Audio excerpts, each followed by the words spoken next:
ఈరోజు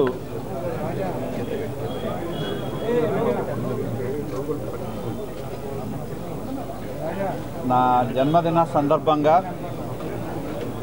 ఎంతోమంది అభిమానులు, శ్రేయోభిలాషులు, నాయకులు వారి యొక్క శుభాకాంక్షలు తెలియజేశారు, ఆశీస్సులు ఇచ్చారు. ఎందుకంటే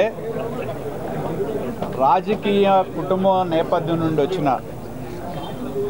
రాజకీయంతో సంబంధం లేకుండా మా తండ్రి గారు స్వర్గీయ వీర చౌదరి గారు రాజకీయాల్లో ఉన్నంతకాలం, రాజకీయాలతో ఎటువంటి సంబంధం లేకుండా మేము ఉన్నా కూడా ఆయన మరణించిన తర్వాత మేము రాజకీయాల్లోకి వచ్చాం.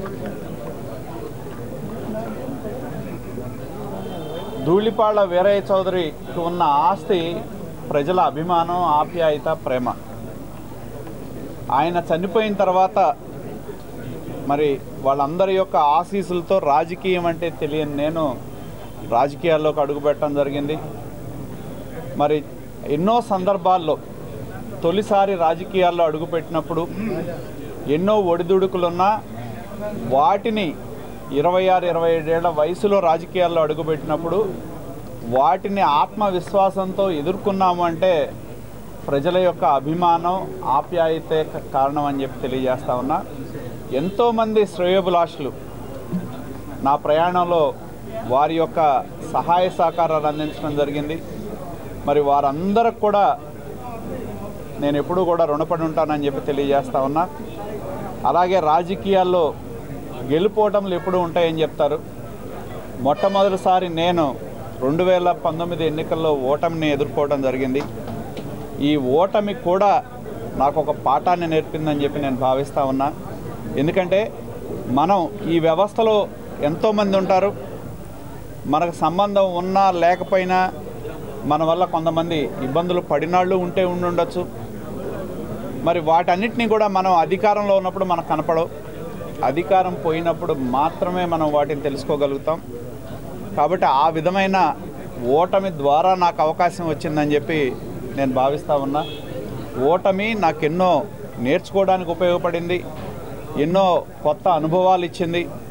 అదేవిధంగా నా రాజకీయ ప్రయాణంలో మరి ఈ ప్రభుత్వం 2019లో ఈ ప్రభుత్వం వచ్చిన తర్వాత ఇటువంటి విధ్వంసకపరమైన పాలన కానీ, విద్వేషపూరితమైన పరిపాలన కానీ మేము ఎప్పుడు చూడలే.